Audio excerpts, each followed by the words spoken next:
Encuentro en Hanoi, llegué ayer por la noche, estaba en Seúl, desde donde resido habitualmente, como ya lo sabemos, y decidí pues en 24 horas tomar la decisión de venir para Hanoi. Hacía ya un tiempo que necesitaba unas vacaciones, por lo que se puede ver por mis ojeras.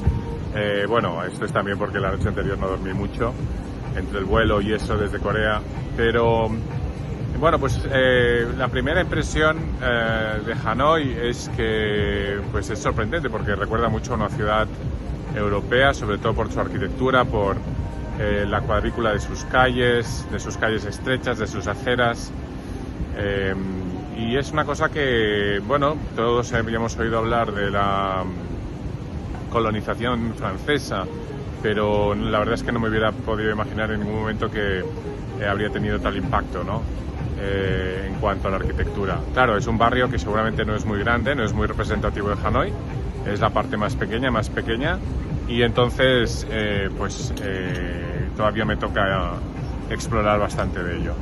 Entonces, un poco, bueno, la otra cosa que sorprende, por supuesto, es en este lado de Asia ver tantísimas iglesias católicas, sobre todo catedrales antiguas, iglesias antiguas, y esto es algo que también sorprende mucho, ¿no? Entonces, un poco Hanoi, ¿a qué nos recuerda, no? Hanoi, estos nombres, por desgracia, en Vietnam siempre nos recuerdan a un conflicto históricamente de mucho impacto, un conflicto que aporta varias lecciones. Y estas lecciones están muy bien explicitadas o muy bien explicadas sí, sobre todo explicadas en un vídeo, en un documental que se llama producido por Robert McNamara, o teniendo como protagonista a Robert McNamara principalmente, que se llama La niebla de la guerra, The Fog of War, 11 lecciones de gestión de conflictos. Estas lecciones que él extrae de la gestión de conflictos, Robert McNamara estuvo involucrado en la gestión de la guerra de Vietnam, estuvo también involucrado en la gestión de la crisis de los misiles de Cuba. Y bueno, pues entonces él ya pasada su ochentena, pues comparte una serie de lecciones, una serie de aprendizajes que sorprendentemente,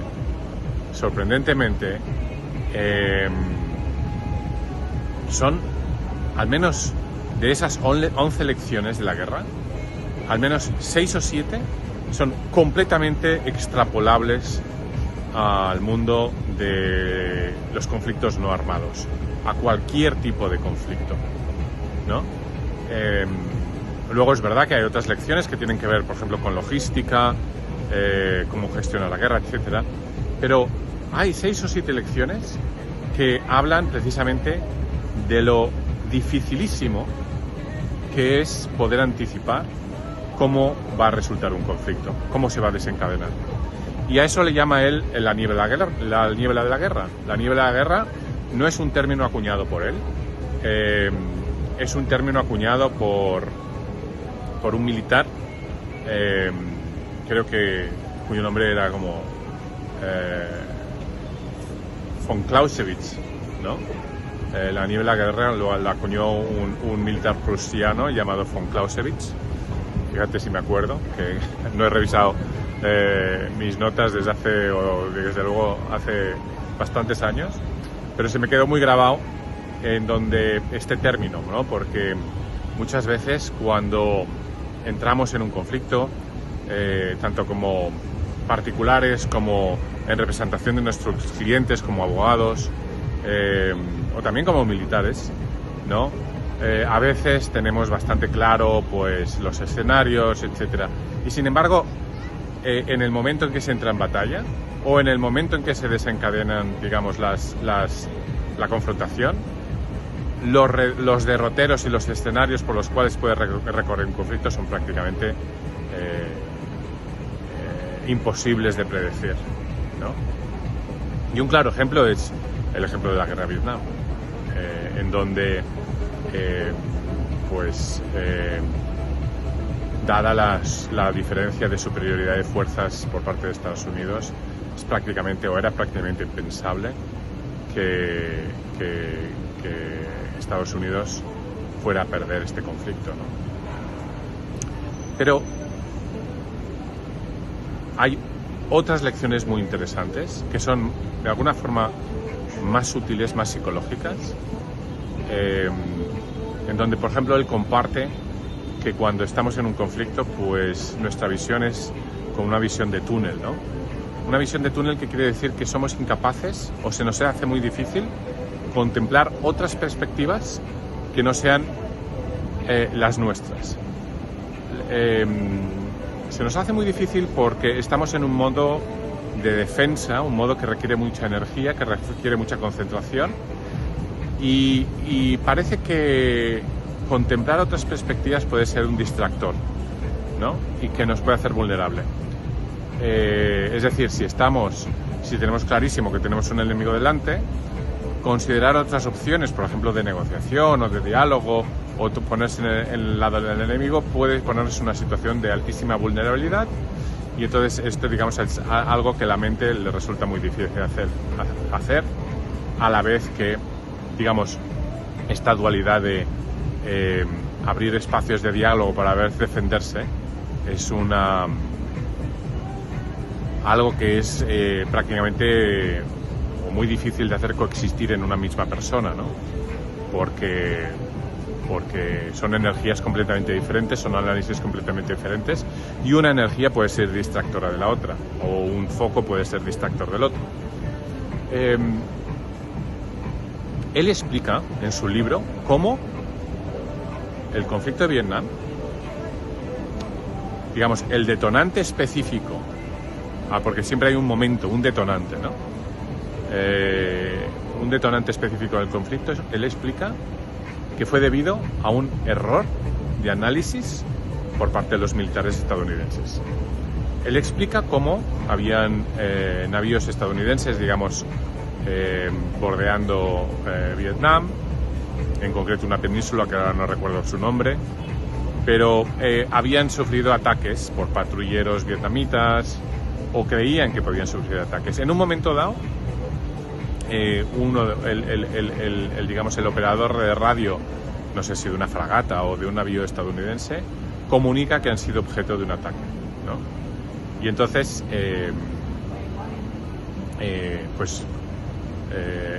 la reacción inicial o la reacción inmediata es contestar a ese ataque.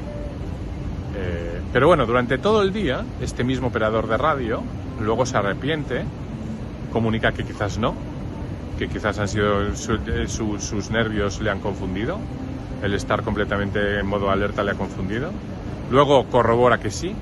Bueno, a total que al final del día deciden, digamos, hacer una contraofensiva o, digamos, devolver el golpe, ¿no? Al cabo de los años o al cabo del tiempo, investigan el suceso y se dan cuenta de que no, efectivamente el operador de radar se había equivocado. Habían habido otros ataques que no habían sido detectados, pero en ese caso concreto se tomó una decisión sobre una información errónea. Entonces, la dificultad de tomar, digamos, decisiones en conflictos, ¿no? Y luego explica algo mucho más dramático a mi modo de ver. Yo me he visto el documental infinidad de veces, lo he utilizado también para dar mis cursos, pero además me compré un libro, digamos, que se centra exclusivamente en Vietnam, porque el documental también se centra en la crisis de los misiles de Cuba, etcétera, ¿no? Entonces el libro se centra exclusivamente en Vietnam. Y una cosa que es dramática es que 20 años, a mi modo de ver, es absolutamente dramática, y también lo fue para él, y para los otros actores involucrados, es que 20 años después de terminar el conflicto, hasta en 4 ocasiones, no sé quién lo organiza, pero se reúnen exmilitares o militares ya retirados, altos cargos militares retirados del ejército vietnamita, que había estado, digamos, luchando contra Estados Unidos, y también militares de Estados Unidos. Y está, digamos, grabado en cámara y está en vídeo, o no en vídeo, pero en esa época, digamos, está grabado en otro tipo de formato, pero en cine. Pero se ve cómo están compartiendo mesas redondas, comiendo, y Robert McNamara explica que en un momento dado de esas comidas casi se levantan, ya son, digamos, todos son, sobre todo pasados los 75 años, ¿no? Y casi se levantan a darse de puñetazos, escandalizadísimos, los dos, digamos, tanto los militares vietnamitas como Robert McNamara y los suyos, porque hay un momento en el que se dan cuenta de que hubiera habido una posibilidad de evitar el conflicto. Un conflicto que fue dolorosísimo para todas las partes. No hay palabras para decir lo doloroso que fue. Seguramente no hay palabras que lo describan, ¿no? Pero entonces explican cómo los vietnamitas habían desarrollado la percepción, para ellos era una total certeza, de que Estados Unidos venía a invadir Vietnam. Y que Estados Unidos lo niega. Estados Unidos dice, no, yo venía a liberar, digamos, a Vietnam de otra fuerza que consideramos opresora.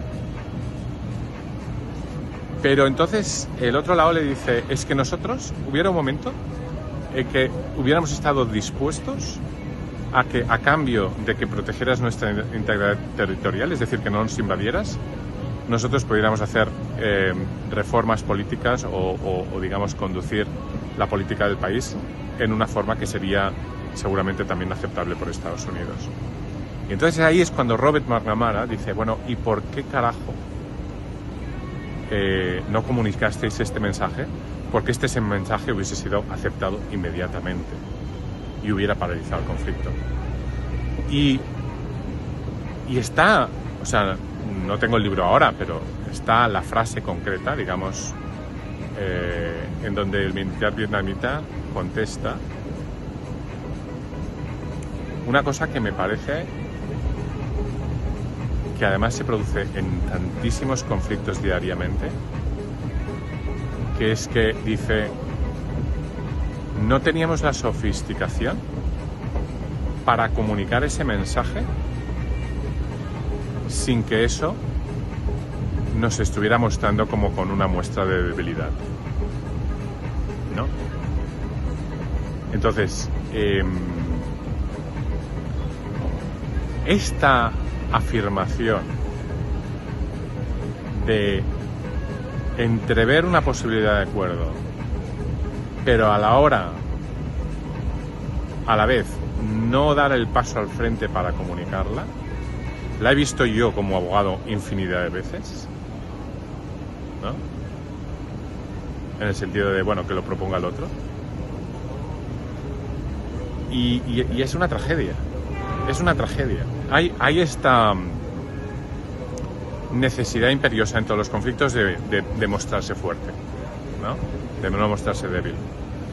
Que por otro lado es algo que a mí me gustaría como investigar un poco más sobre eso, porque yo siempre me planteo, bueno, sí, la debilidad o fortaleza es algo que también es perceptivo, estoy de acuerdo, pero al fin y al cabo, en un juzgado, al final, tu fortaleza o tu debilidad no aumenta o desciende en función de que en paralelo estés haciendo ofertas de solución.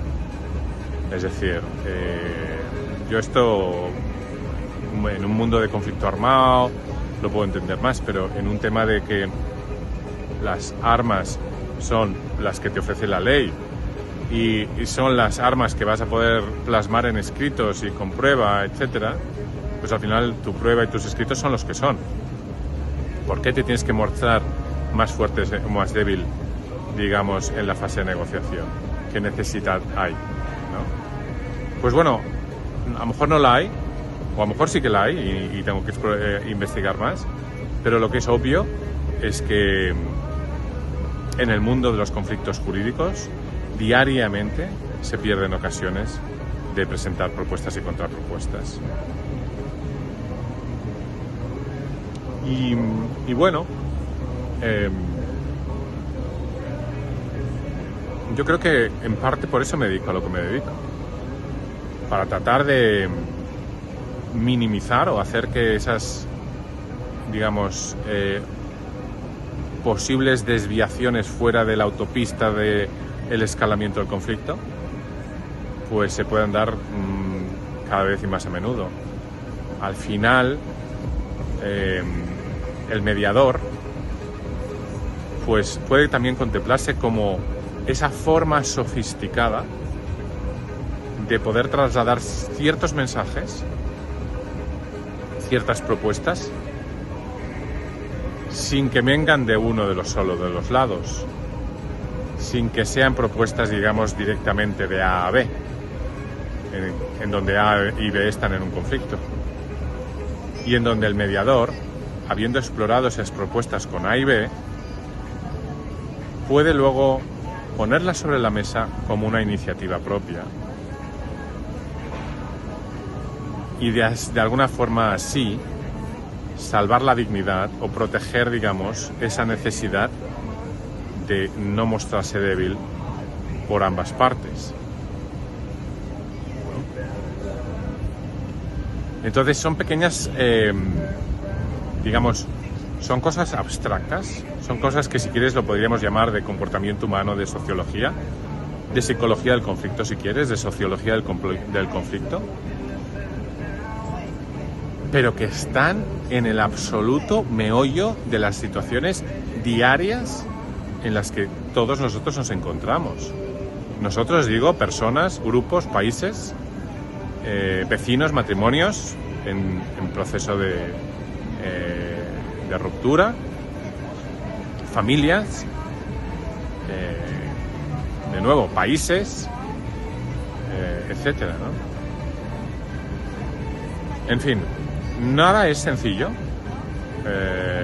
No estoy queriendo decir aquí que, bueno, que aquí poniendo un mediador en el conflicto de Vietnam se hubiera resuelto todo, no, en ninguna forma. De ninguna forma lo estoy tratando de digamos, presentar como algo, una solución mágica, pero desde luego sí que mitiga ciertos riesgos, ¿no? Y es una medida, digamos, que sobre todo eso, me parece que la palabra correcta es mitigar riesgos de escalamiento, riesgos de oportunidades perdidas. Y bueno, pues nada, aquí yo creo que os quería enseñar aquí la catedral.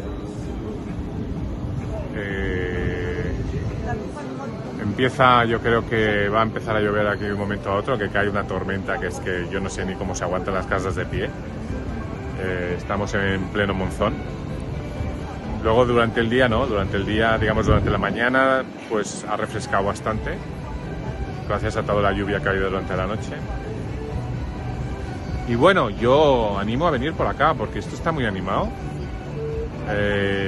A mí, la verdad, Bangkok ya no es un lugar que de momento lo tengo en barbecho.